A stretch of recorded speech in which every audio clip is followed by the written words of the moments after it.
Good morning students. Last video में हम लोग नॉन कोऑर्डिनेट्स तक डिस्कस कर चुके थे। अब आपका जो नेक्स्ट फाइलम है यहाँ से स्टार्ट होता है कोऑर्डिनेटा संघ। कोऑर्डिनेटा संघ जो है, कोऑर्डिनेटा जैसे कि वर्ड है कोऑर्डिनेटा, तो कोऑर्डिनेटा वर्ड में सिंपल सा है, कॉर्ड वर्ड आया है। ठीक है, कॉर्ड का मतलब ये है, इसका मेन कैरेक्टर ये होता है कि इसमें नोटोकॉर्ड पाई जाती है। क्या पाई जाती है? नोटोकॉर्ड पाई जाती है। नोटोकॉर्ड मतलब हिंदी में बोलते हैं पृष्ठरज्जु, जो किस में डेवलप हो जाती है? वर्टिब्रेट्स में, वर्टिब्रल कॉलम या कशेरुकदंड में चेंज हो जाती है।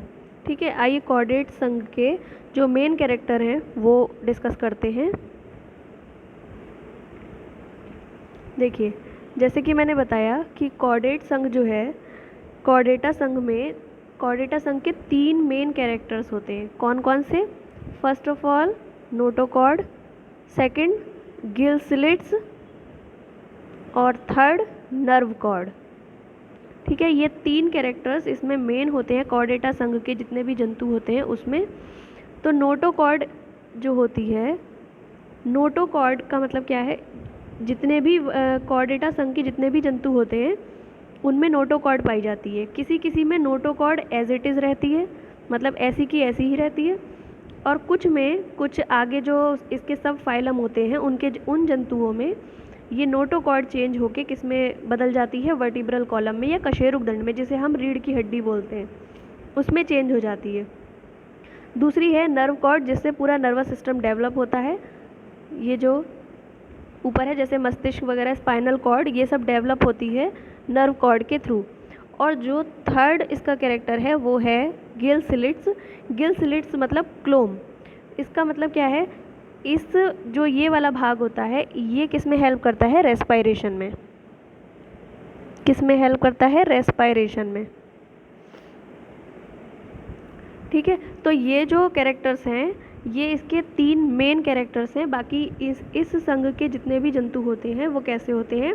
बाइलेटरली सिमेट्रिकल होते हैं और ट्रिप्लोब्लास्टिक होते हैं और सीलोमेट होते हैं। इन तीनों वर्ड का मतलब आप सब बहुत नॉन कोऑर्डिनेट्स में सब में पढ़ लिया था आपने।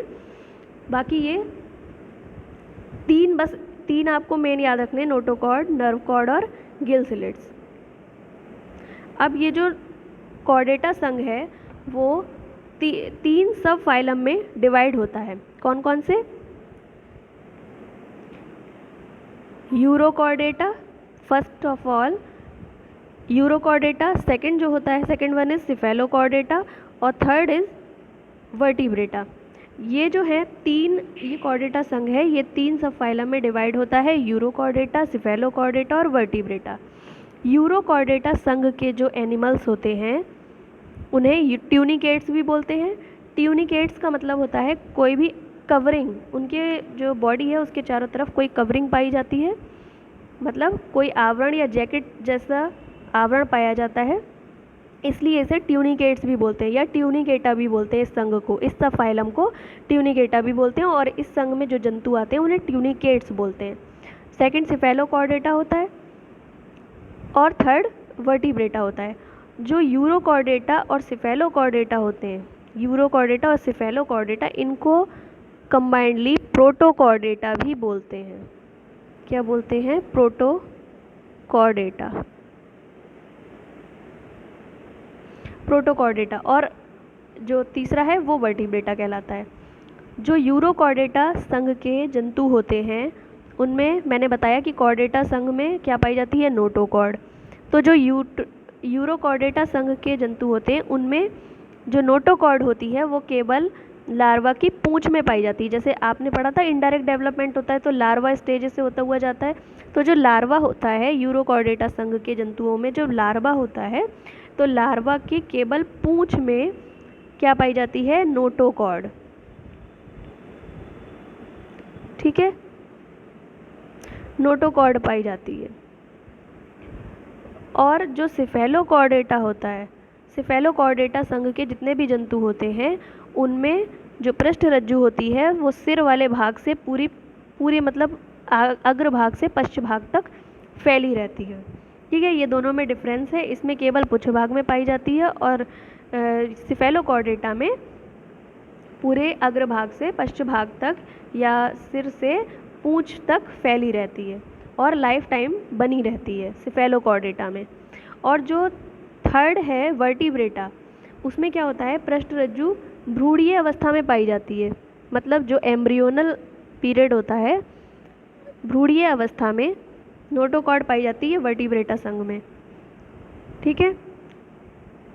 और जब वयस्क अवस्था आती है, भ्रूणीय अवस्था मतलब शिशु अवस्था जो होती है, बहुत भ्रूण जब डेवलपमेंट, शिशु नहीं, भ्रूणीय अवस्था एम्ब्रियोनल पीरियड जब होता है, तब तो ये नोटोकॉर्ड जो होती है वो उसमें पाई जाएगी नोटोकॉर्ड। लेकिन जैसे ही वयस्क अवस्था आएगी उसमें ये बोन्स की वर्टिब्रल कॉलम या फिर कशेरुकदंड में चेंज हो जाएगी। मतलब पूरी रीढ़ की हड्डी बन जाएगी।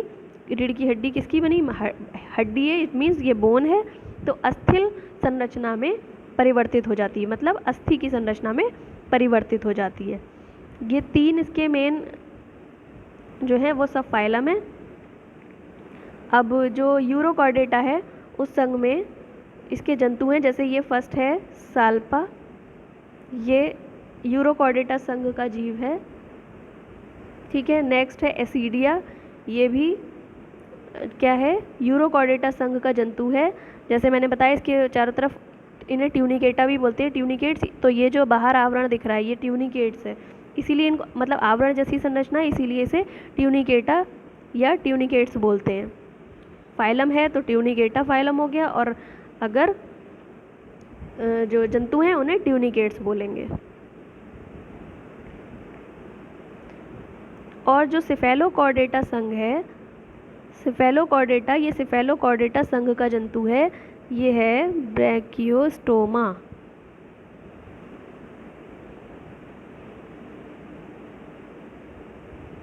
ब्रैकियोस्टोमा। ठीक है। ये ब्रैकियोस्टोमा है। जैसे मैंने बताया कि ये गिल स्लिट्स हैं, यहाँ पे नोटोकॉर्ड, ये नर्व कॉर्ड होगी, नोटोकॉर्ड होगी, और सिफेलोकॉर्डेटा में जो नोटोकॉर्ड होती है वो सिर से लेके पूरी पीछे पूंछ तक, मतलब यहाँ से लेके पूरी पूंछ तक पाई जाएगी।